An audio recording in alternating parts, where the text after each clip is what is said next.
Hai semuanya, Assalamualaikum. Welcome back to my YouTube channel.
Hai guys, coba tebak kali ini kita akan membahas apa ya? Kalau dilihat-lihat dari video sebelumnya, video Fabel Kancil, sepertinya kita akan membahas mengenai apresiasi prosa fiksi. Kalau teman-teman semua sependapat dengan pernyataan saya tadi, berarti teman-teman benar. Kali ini kita akan membahas mengenai unsur intrinsik yang lebih dominan dalam prosa fiksi, serta unsur yang tidak dapat berdiri sendiri atau tidak terintegrasi dalam prosa fiksi. Apa ya maksudnya? Yuk simak penjelasan dari saya. Nah, pada dasarnya unsur intrinsik atau unsur yang terdapat dalam prosa fiksi itu terbagi atas unsur yang dapat berdiri sendiri dan unsur yang tidak dapat berdiri sendiri. Kata lain dari unsur yang dapat berdiri sendiri itu adalah unsur yang terintegrasi. Nah, sementara unsur yang tidak dapat berdiri sendiri disebut juga dengan unsur yang tidak terintegrasi. Nah, adapun macam-macam unsur yang dapat berdiri sendiri, yang pertama ada tema. Nah, di dalam prosa fiksi, tema merupakan unsur yang dapat berdiri sendiri atau terintegrasi. Tema merupakan dasar gagasan, ide, pokok pikiran yang dituangkan pengarang dalam karyanya, baik secara tersurat maupun secara tersirat nih. Suatu novel harus diawali dengan gagasan yang akan dikembangkan sebagai sebuah cerita yang utuh. Lalu begitu pula dengan ide yang akan dituangkan dalam cerita. Ide tentang keterbelakangan sosial, pendidikan yang tertinggal, religi, soal HAM, dan tema-tema lainnya. Nah, tema berfungsi sebagai dasar pengembangan seluruh cerita. Oleh karena itu, tema terikat dengan seluruh bagian cerita.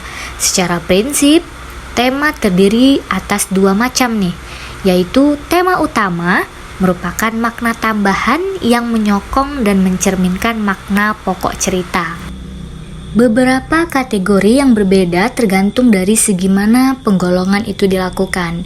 Nah, pengkategorian tema yang akan dikemukakan berikut dilakukan berdasarkan 3 sudut pandang, yaitu penggolongan dikotomi yang bersifat tradisional dan non-tradisional, lalu penggolongan dilihat dari tingkat pengalaman jiwa menurut Shipley, dan penggolongan dari tingkat keutamaannya.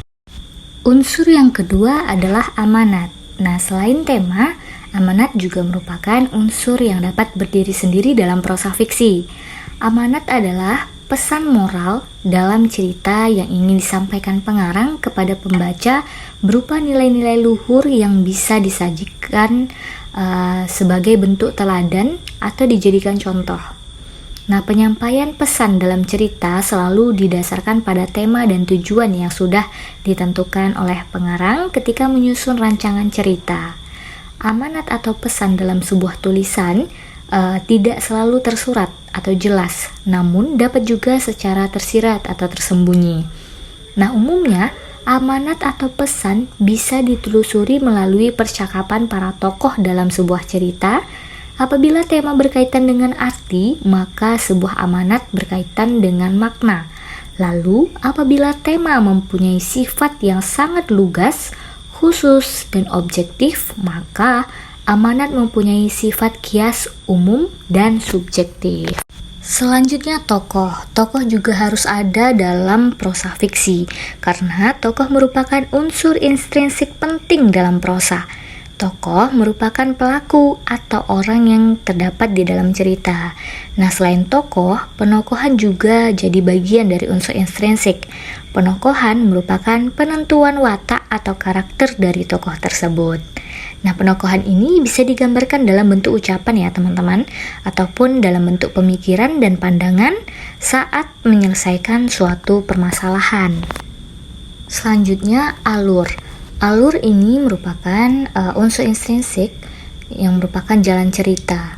Prosa memiliki alur yang jelas. Alur bisa memiliki tahapan mulai dari perkenalan, penanjakan, klimaks, antiklimaks, dan penyelesaian.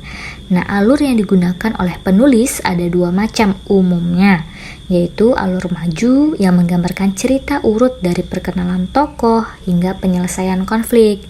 Sedangkan alur mundur adalah alur cerita yang jalan ceritanya itu tidak runtuh.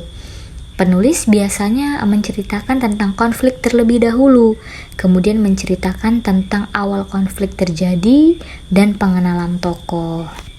Nah, yang kelima merupakan latar. Unsur ini mengacu pada latar waktu, latar suasana, dan latar tempat terjadinya cerita. Latar ini bisa membuat pembaca cerpen, ini kalau misalnya prosa fiksi cerpen ya, lebih paham tentang kapan, di mana, dan sedang apa tokoh yang diceritakan. Nggak hanya cerpen ya teman-teman, dalam prosa fiksi manapun, latar itu menjelaskan bagaimana waktu, suasana, dan di mana tempat kejadian suatu cerita. Nah, selanjutnya unsur yang harus ada dalam prosa fiksi adalah sudut pandang dan gaya bahasa. Nah, sudut pandang dan gaya bahasa ini termasuk unsur intrinsiknya. Sudut pandang merupakan arah pandang seorang penulis dalam menyampaikan sebuah cerita. Mohon maaf teman-teman, ini typo. Kita lanjut ya, maaf. Terdapat sudut pandang sebagai orang pertama, sudut pandang orang kedua, dan sudut pandang orang ketiga. Ada juga sudut pandang dari penulis yang berasal dari sudut pandang orang lain yang berada di luar cerita.